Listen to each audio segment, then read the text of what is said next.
$7.7 billion promised at the Paris Donors Conference. Some of that money's come through, but the question a lot of people may well be asking is, what's going to be more important, the investment or real movement on the ground in terms of the removal of military checkpoints and much else besides? Actually, we've got to do all these things. We've got to get the investment into the Palestinian Authority. They need to pay the wages. They need to invest in the infrastructure, in the various projects that are going on there. And actually, on the West Bank, the Palestinian economy is in fact growing. However, there's no doubt that it would grow much more, and there'd be far more hope for people if there was real movement on the ground in the sense of lifting the weight of occupation, the access and movement restrictions, some of those things that make life very hard for ordinary Palestinians. And over the next few weeks, I hope we can negotiate with the Israelis as well as the Palestinians a package of measures that will amount to at least the first real signs that there's going to be genuine change on the ground. Now, I hope we can do that. It's important that we do, and that will support the political process. Are you able to tell us which countries have been honouring their pledges and which countries you hope will still honour their pledges on time? Well, there's been large amounts. I think the United States has given the largest single amount it's ever given to the Palestinian Authority. The European Union is giving a lot of money too. There are Arab countries like the United Arab Emirates, Saudi Arabia that are giving money as well. There are others that are pledging money that we want to make sure they actually deliver on. And then there's individual European countries that are giving money too. Algeria has given a substantial sum of money. The important thing, however, is how that money is used. And the important thing, I think, for people to understand is that although the situation in Gaza is desperate and terrible for the reasons that we know, actually on the West Bank, where there are changes made, then, for example, in Bethlehem, the hotel occupancy is now back up to pre-Intifada levels. There is a housing mortgage facility that we've just put together for housing for ordinary Palestinians that in the next few years will create thousands of jobs and also provide tens of thousands of homes. If we get these economic projects underway, they will yield a real benefit. But we need to get the investment continuing over a period of time, and of course we need for the Palestinian economy to be free of these restrictions, and that requires greater work by the Palestinians on security and a real preparedness by Israel to lift the weight of occupation. Now, you will have seen the retired Israeli generals talk specifically about some military checkpoints that could be lifted in the West Bank. And of course, Condoleezza Rice this morning was talking about progress over individual.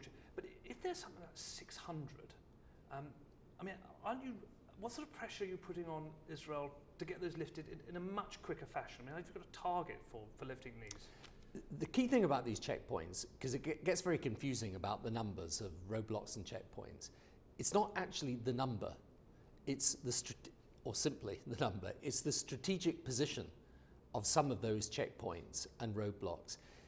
You could actually remove a lot and not make a difference, and you could remove certain key strategic ones, particularly those that allow intra-Palestinian trade and economic work, and you would make a huge difference. So what we've been putting to the Israelis is a series of proposals for lifting movement and access restrictions, which have a strategic impact on the Palestinian economy and which we believe are fully consistent with Israel's security. The fact is, you could change the situation in Gaza, in my view. You could have a situation in which the violence stops, the terrorism stops being visited out from Gaza onto the Israelis, the retaliation and the violence stops from Israel into Gaza, and you get then a progressive lifting of the blockade so that the crossings can be reopened and some normality can return. And I think for people in Hamas, this is a very big decision they're going to have to take, because if they turn away from that possibility, they will lead to a situation, or lead people into a situation where in Gaza the people have an absolutely miserable existence, and then the West Bank, the progress that could be made there and is actually being made on the ground is then impeded. So this is not an impossible situation to solve, but it's going to require some real movement by the Israelis on the access and movement restrictions and helping the economic projects. It'll require the Palestinian Authority to improve their security capability, to use the money that's been given to them wisely, and it will require Hamas to take a decision about where it wants to go from here. Because if it continues in its present situation, where when we're actually trying to get fuel into Gaza, they're killing the people bringing the fuel in, it's going to be hard to make progress. The Quartet statement today specifically made reference to the activities by Israel, the Palestinian Authority, and Egypt in relation to Gaza. Now, people know that Egypt is talking to all the different parties in Gaza. And I think that should be taken as an opportunity by those people who are controlling Gaza to try and bring about a different situation for people there. It's possible to do it. It really is. From my conversations with people on the Israeli side and in relation to the international community, people do want to see the situation change, and change definitively in Gaza. But it can only happen if this opportunity is now seized. And the fact is that Egypt is trying to do this, and it's trying to do this in conversation with everyone there. The basic nature of this situation is not going to change. In the end, the only way of making it work is that the violence stops, there is a political negotiation, and on the basis of two states.